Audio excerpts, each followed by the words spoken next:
Hi all, कैसे हो आप सब लोग।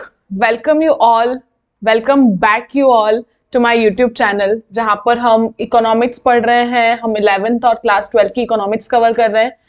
फॉर योर FYI, मैंने माइक्रो इकोनॉमिक्स क्लास 11 का पूरा अपलोड कर दिया है, पूरा समझा दिया in the easiest format, in the easiest language possible. See the point is, पता है, I am not amongst the toppers. Okay, I was not amongst the topper when I was in my school or high school or UG PG. But पता है, जब भी मैं समझने बैठती थी ना कोई चीज, जैसे फॉर एग्जाम्पल कोई लेसन मैं पढ़ रही हूँ, तो मैं ट्राई करती थी कि यार इसको कितना सिंपल बना के मैं पढ़ सकती हूँ कि मुझे समझ आ जाए। बिकॉज इकोनॉमिक्स का जो literally the subject language is literally heavy, I understand that. जैसे कि कुछ चीजें होती है ना जिसके शब्द से उसका मतलब पता लग जाता है, बट इकोनॉमिक्स ऐसा चैप्टर है जिसके शब्द से उसका मतलब नहीं। जैसे फिस्कल डेफिसिट है, एक शब्द है। बैलेंस ऑफ पेमेंट है जो आज हम पढ़ने वाले, एक शब्द है। इनके शब्द से इनका मतलब पता लग रहा है क्या? नहीं लग रहा है। और इसीलिए टर्म्स ना बहुत कंफ्यूज कर देती है। अगर मेरे साथ अग्री करते हो तो कमेंट में बताना कि कैसे कंफ्यूज। जैसे CRR SLR है ना, क्या हमेशा कंफ्यूजन रहता है, हमेशा। मतलब एक PhD परस्यूइंग से भी पूछो ना कि भाई CRR SLR बता दे, वो भी 1 मिनट के लिए रुको, क्या था, कौन रखता है बैंक में, कौन किसको it happens. Okay, so the motto of me making this video is to make things simpler, understandable and easier. I just want to make things easier rather than being complex person. Okay guys, so I am Sejal Rawal. शुरू करते हैं। तो आज हम पढ़ने वाले हैं class 12th। अगर आप परस्यू कर रहे हो, ठीक है, या तो आप UG में हो या आप PG में हो या आप जनरल नॉलेज के लिए ये वाला जो यूनिट है, यूनिट का ये जो चैप्टर है, balance of payment, if you are in class 12th, ये 6 मार्क्स का BOP और फॉरेन एक्सचेंज मिला के 6 नंबर का क्वेश्चन बनेगा आपके बोर्ड्स में।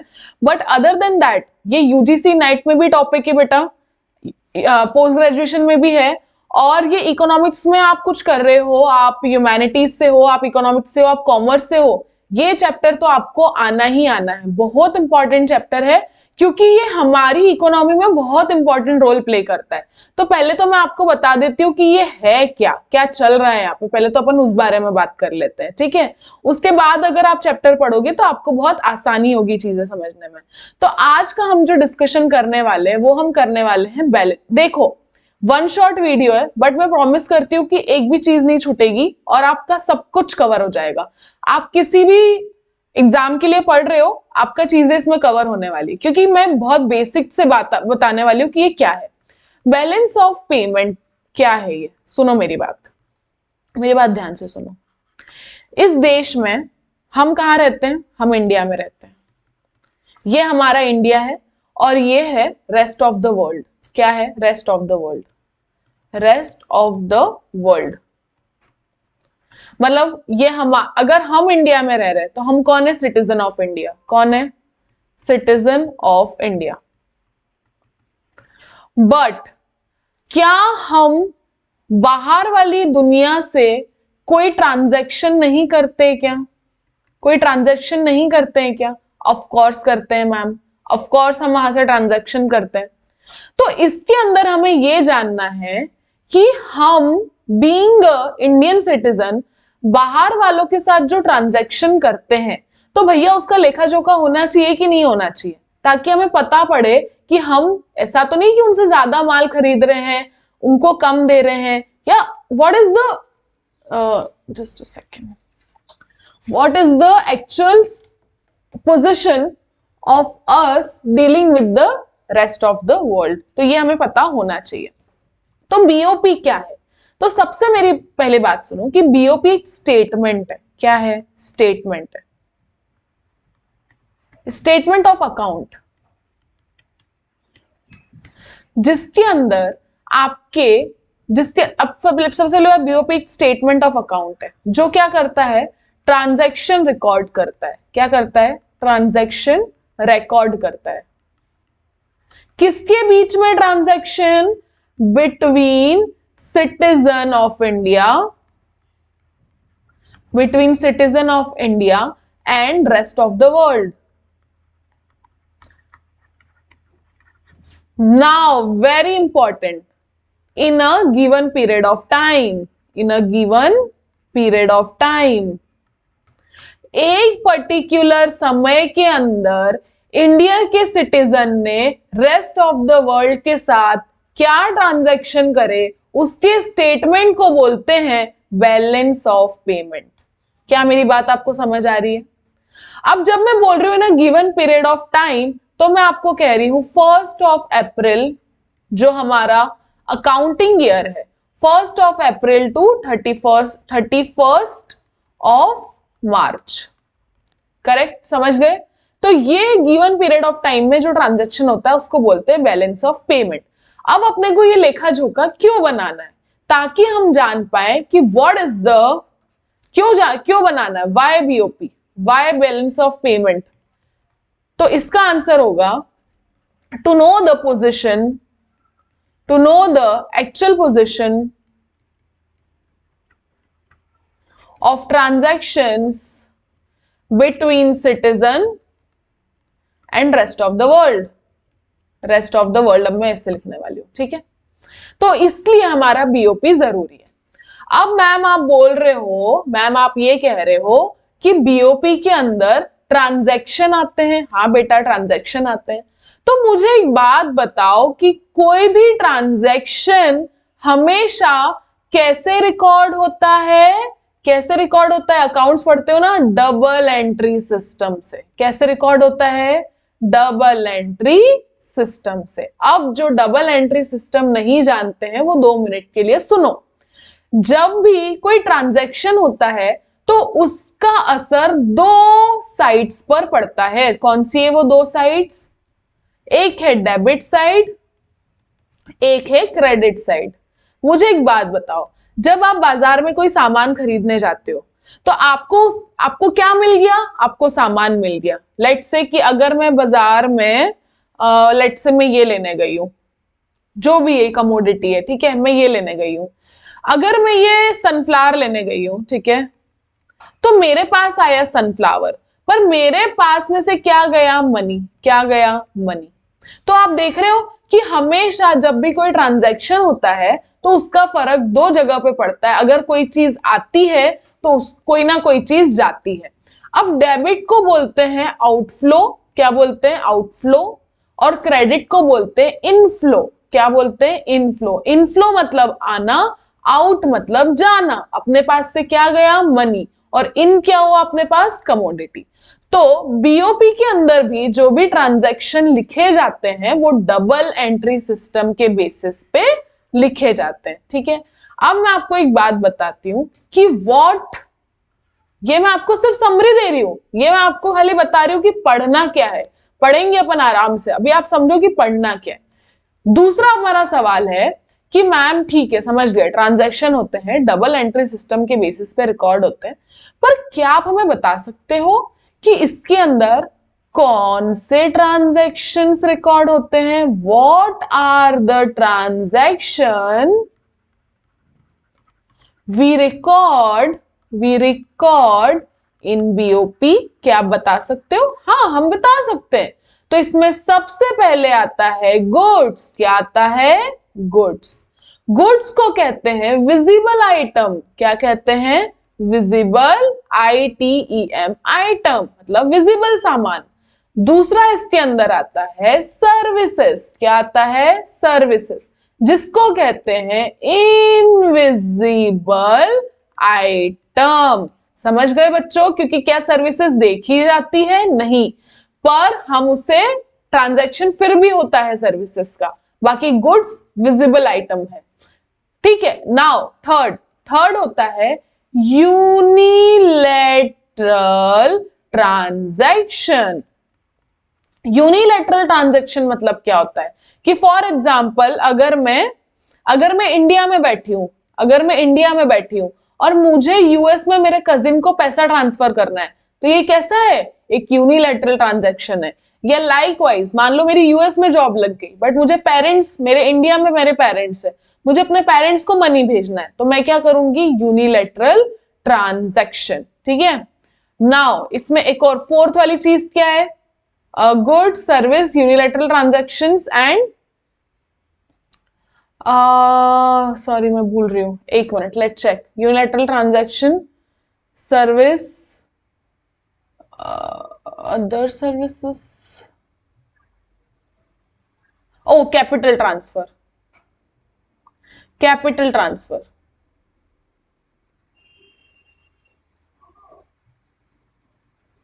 ठीक है, तो this is fourth one is capital transfer, जिसमें आती है assets and liabilities.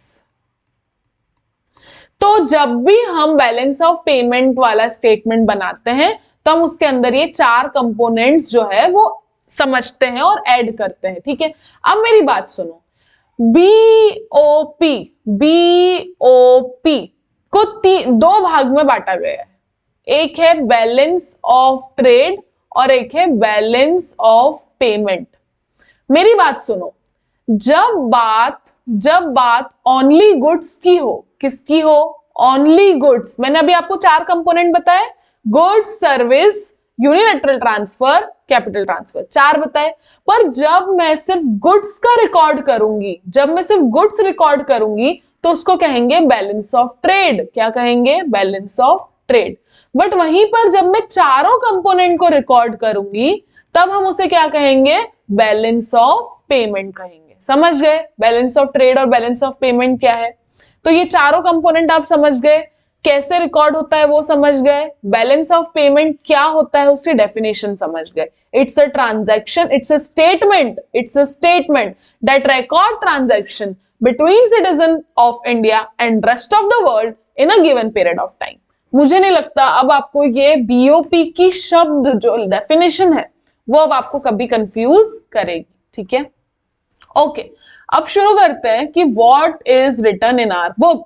Balance of payment, balance of payment क्या है? एवरी गवर्नमेंट एक रिकॉर्ड रखती है, ओके, रखना भी चाहिए, ट्रांजैक्शन का between country and the rest of the world during a given period of time. ये रिकॉर्ड जो है वो कंट्री का क्या कहलाता है? बैलेंस ऑफ पेमेंट कहलाता है।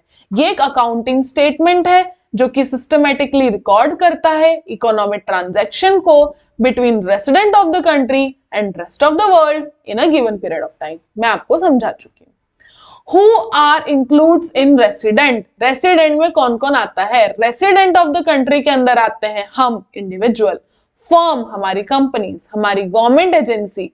रेसिडेंट के अंदर कौन नहीं आता? Diplomatic staff, foreign military personnel, tourist, migratory workers and branches of foreign companies even though they work and operate. देखो बेटा मेरी बात सुनो, रेसिडेंट कौन है? जो हमारे यहाँ रह रहा है और हमारे लिए काम कर रहा है। जरूरी नहीं है कि वो हमारा रेसिडेंट हो। जैसे मैं आज एक फॉरेन कंपनी में काम करती हूँ, ठीक है, अगर मैं उस कंपनी में काम कर रही हूँ तो वो हमारी रेसिडेंट नहीं है, वो यहाँ पर सिर्फ वर्क पर्पज से आई है, it is still a foreign company.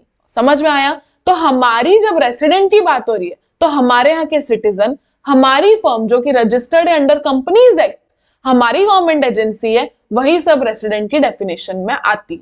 अब इकोनॉमिक ट्रांजैक्शन कौन कौन से होते हैं? विजिबल आइटम, जिसके अंदर आते हैं गुड्स जिनको हम टच कर सकते हैं, फिजिकल गुड्स जिसका एक्सपोर्ट हो सकता है, इंपोर्ट हो सकता है। इसके अंदर मटेरियल गुड्स की बात की जाती है, जिसको देख सकते हैं, टच कर सकते हैं, मेजर कर सकते हैं। इनविजिबल आइटम में सर्विसेज की बात होती है, जैसे shipping, banking service, insurance service, इसको हम टच नहीं कर सकते, ठीक है, बाकी इसकी सर्विस हम फील कर सकते हैं। यूनिलैटरल ट्रांसफर मतलब एक तरफा ट्रांसफर मतलब किसी को गिफ्ट दे दिया, किसी को रेमिटेंस दे दिया, किसी को पैसे भेज दिए, तो वो सब यूनिलैटरल ट्रांसफर में आता है।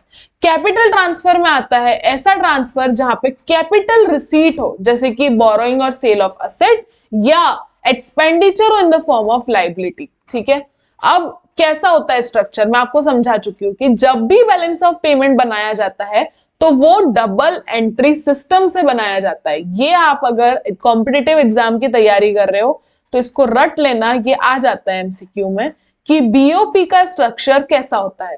तो it's a structured in a double entry system basis.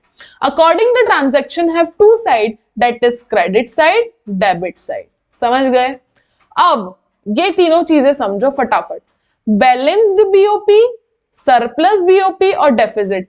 Balance BOP तब होता है जब हमारा क्रेडिट साइड और डेबिट साइड इक्वल हो, तब हम उसे क्या बोलते हैं कि बैलेंस है भैया, जितना हमने रेस्ट ऑफ द वर्ल्ड को दिया उतना ही हमको मिला, ठीक है। सरप्लस कब होता है? जब हमारी क्रेडिट ज्यादा हो जाए, जब हमारी क्रेडिट ज्यादा हो जाए और डेबिट कम हो, जब हमने उनको कम दिया और हमें ज्यादा मिला, when the receipt of foreign exchange are more, it's called surplus BOP. Deficit मतलब कम होना, डेफिसिट मतलब भैया ज्यादा चला गया पर अपने को कम आया। जब हमारा फॉरेन एक्सचेंज में रिसिट कम हो और पेमेंट ज्यादा हो, तो हम उसे क्या बोलते हैं? डेफिसिट बीओपी कहते हैं। अब मैं आपको समझा चुकी हूं कि बैलेंस ऑफ ट्रेड अलग है, बैलेंस ऑफ पेमेंट अलग है। अगर बात सिर्फ और सिर्फ बैलेंस ऑफ ट्रेड की होती है तो बात होती है सिर्फ और सिर्फ गुड्स की। किसकी बात होती है? सिर्फ और सिर्फ गुड्स की। बैलेंस ऑफ ट्रेड का मतलब होता है difference between amount of export import of visible item. मैंने आपको वन नोट में समझाया है, जब बात सिर्फ और सिर्फ विजिबल आइटम्स की हो, जब बात सिर्फ और सिर्फ विजिबल आइटम की हो, तब हम उसे किस में गिनेंगे? बैलेंस ऑफ ट्रेड में गिनेंगे। समझ गए? चलो आगे बढ़ो, आगे बढ़ो, आगे बढ़ो, आगे बढ़ो। बैलेंस ऑफ ट्रेड में भी सरप्लस और डेफिसिट आप समझ चुके हो। अब ये बहुत जरूरी है, इसको समझो। बैलेंस ऑफ ट्रेड के अंदर आता है amount of export and import of visible item. Balance of payment एक अकाउंटिंग स्टेटमेंट है जो कि सिस्टमैटिक रिकॉर्ड करता है all economic transaction between resident of the country and rest of the world. BOT में सिर्फ विजिबल आइटम आती है, पर बीओपी में विजिबल, इनविजिबल, यूनिलैटरल, कैपिटल चारों कंपोनेंट आते हैं। समझा चुकी हूं, आगे बढ़ो। कंपोनेंट क्या है बैलेंस ऑफ पेमेंट के? तो देखो, बैलेंस ऑफ पेमेंट को दो तरह से, मतलब दो पार्ट में बनाया गया, जिसमें हम कैपिटल अकाउंट और करंट अकाउंट में डिफरेंस समझेंगे। करंट अकाउंट एक ऐसा अकाउंट होता है, करंट अकाउंट एक ऐसा अकाउंट होता है जो रिकॉर्ड करता है all the transaction relating to export and import of goods and unilateral transfer giving a given period of time. एक पर्टिकुलर टाइम के अंदर दो, मतलब कौन कौन सा? करंट अकाउंट एक ऐसा अकाउंट होता है जो रिकॉर्ड करता है ऑल ट्रांजैक्शन एक्सपोर्ट और इंपोर्ट से रिलेटेड और unilateral transfer in a particular given period of time.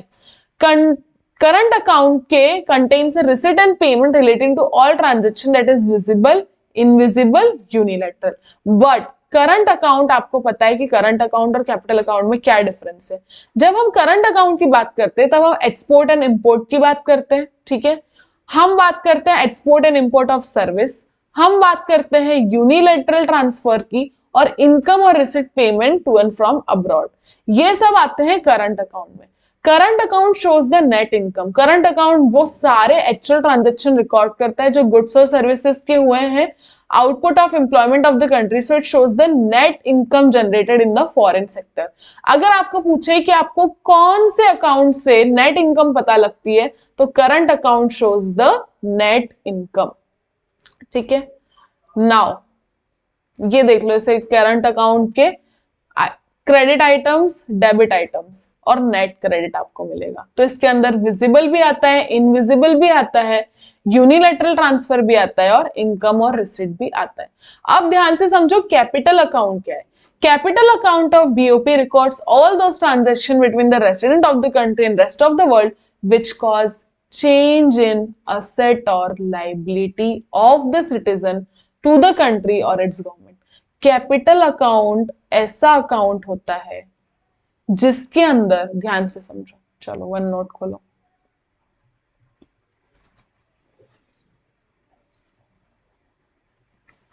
मेरी बात सुनो। कैपिटल अकाउंट के जो ट्रांजैक्शन है वो ऐसे ट्रांजैक्शन होते हैं जिसके होने से आपकी, मतलब रेसिडेंट ऑफ इंडिया की असेट या लायबिलिटी में फर्क आए, लायबिलिटी में फर्क आए। ऐसे ट्रांजैक्शन को क्या बोलते हैं? Capital account transaction. और ये कहाँ रिकॉर्ड किए जाते हैं, बीओपी का ही एक पार्ट है, ठीक है। Now capital of current account transaction में आ जाता है बोरोइंग एंड लैंडिंग टू और फ्रॉम अब्रॉड। अगर आप फॉरेन बैंक से लोन ले रहे हो या आप किसी फॉरेनर या फॉरेन बैंक को लोन दे रहे हो तो आप क्रिएट कर रहे हो लाइबिलिटी। क्या क्रिएट कर रहे हो, liability. Then it's a part of capital account, then it's a part of capital account. Investment to and from abroad, अगर आप यहाँ फॉरेन में जाकर इन्वेस्टमेंट करते हो या कोई फॉरेनर हमारे यहाँ आके इन्वेस्टमेंट करता है तो वो क्रिएट कर रहा है असेट। क्या क्रिएट कर रहा है, असेट। और it's a part of capital account, it's a part of capital account. समझ गए। Now, foreign exchange reserve. Foreign exchange reserve is also part of capital account. Foreign exchange reserve are the financial asset of the government held in central bank.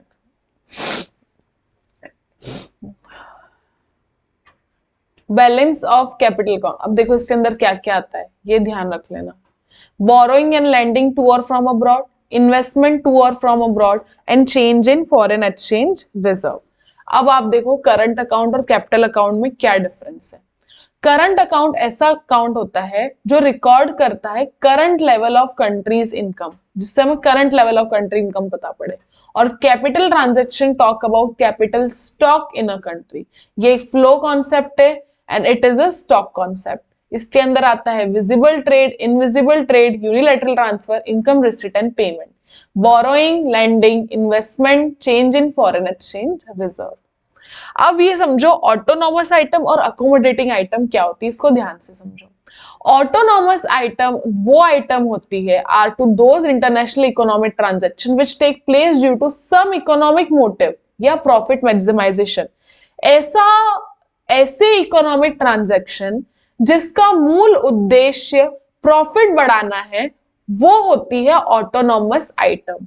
जैसे autonomous transaction independent of the state of BOP. जैसे कि अगर foreign company कोई investment कर रही है India में तो वो क्यों कर रही है, उसको मजा आ रहा है, नहीं, उसको प्रॉफिट बढ़ाना है और उसका एम है to earn profit, then such transaction is independent of the country's BOP situation और उसको कहेंगे हम autonomous, take place in the current and capital account. उसको करंट बीओपी से कोई फर्क नहीं पड़ता, वो सिर्फ इन्वेस्ट कर रहा है ताकि उसको प्रॉफिट बढ़े, तो वो किस में आता है, ऑटोनोमस आइटम में। अकोमोडेटिंग आइटम ऐसे आइटम होते हैं जो जानबूझ के किए जाते हैं ताकि हम बीओपी में जो गैप आ रहा है, जो सरप्लस और डेफिसिट का गैप आ रहा है, उसको करने के लिए जो ट्रांजैक्शन किए जाते हैं वो होते हैं अकोमोडेटिंग आइटम। अकोमोडेटिंग आइटम ऐसे ट्रांजैक्शन होते हैं जो अंडरटेकन होते हैं to cover the gap in the BOP. BOP में जो गैप आता है वो दो प्रकार से आता है, या तो वो सरप्लस होता है या तो बीओपी डेफिसिट में चला जाता है। इसको कवर करने के लिए हमारी गवर्नमेंट ट्रांजैक्शन करती है so that we can create a balance BOP and such transactions are called autonomous transaction. ठीक है, जैसे आईएमएफ से बोरो करना, ठीक है, फॉरेन मॉनेटरी अथॉरिटीज, ये सब किसके अंदर आता है, ये अकोमोडेटिंग आइटम। अब बीओपी का इक्विलिब्रियम और डिसइक्विलिब्रियम क्या है, इसको मैं 2 मिनट में आपको देखो समझाती हूँ। देखो हमारे पास बीओपी जो है वो हमेशा मेंटेन होना चाहिए। क्या होना चाहिए, मेंटेन होना चाहिए। ऐसा नहीं होना चाहिए कि हम उनको बहुत ज्यादा दे रहे हैं और उनसे हम कुछ भी नहीं ले रहे, ठीक है। और ऐसा भी नहीं होना चाहिए कि हम उनको सिर्फ दे ही दे रहे हैं और उनसे कुछ नहीं ले रहे हैं। तो इसका प्रभाव हमारी फॉरेन एक्सचेंज पे पड़ता है। किस पे पड़ता है, फॉरेन एक्सचेंज पे पड़ता है। अगर हम उनको बहुत सारा सामान उनसे लेंगे तो हमारे पास फॉरेन एक्सचेंज क्या हो जाएगा, कम हो जाएगा। इसलिए हमेशा बीओपी मेंटेन रखना पड़ता है एट इट्स इक्विलिब्रियम। तो deficit in BOP account arise when the inflow on account of autonomous transaction are less than total outflow on account of such transaction। तो तब हमें क्या करना पड़ता है, on the other hand if total involves on account of autonomous transaction exceeds the total outflow। ठीक है, total outflow exceed हो गया है, बाकी इनफ्लो अभी भी कम है, उस कंडीशन में then there is a surplus in the BOP of account. उस कंडीशन में हम कहां पे आ जाएंगे, surplus in BOP of account. Okay, तो ये था आपका चैप्टर। देखो इसके की पॉइंट्स, हमने बीओपी की डेफिनेशन पढ़ ली, ठीक है। इकोनॉमिक ट्रांजैक्शन क्या होते हैं, उसके 4 कंपोनेंट, एक विजिबल, इनविजिबल, यूनिलैटरल और कैपिटल। बीओटी की बात होती है जब सिर्फ और सिर्फ गुड्स की बात होती है, तो हम बात करते हैं बैलेंस ऑफ ट्रेड की। करंट अकाउंट, कैपिटल अकाउंट क्या होता है मैंने बता दिया, उनके कंपोनेंट्स क्या होते हैं मैंने बता दिया। ऑटोनॉमस आइटम ऐसा होता है जिसका मोटिव होता है प्रॉफिट मैक्सिमाइजेशन, और अकोमोडेटिंग आइटम ऐसा होता है to cover the gap in the BOP. Deficit in BOP एक ऐसी सिचुएशन है जब हमारा आउटफ्लो ज्यादा हो और इनफ्लो कम हो, और हमें उसे कवर करना बहुत जरूरी होता है। आई होप आपको ये चैप्टर समझ आया हो। I tried in my best possible way कि मैं आपको बहुत ईजी तरह से समझाऊं। आगे भी मैं वीडियोस बनाऊंगी with the same motive. Thank you so much. अगर अच्छा लगा तो please comment and like and share my video so that I'll get motivated to make further more videos. Bye guys. Thank you so much.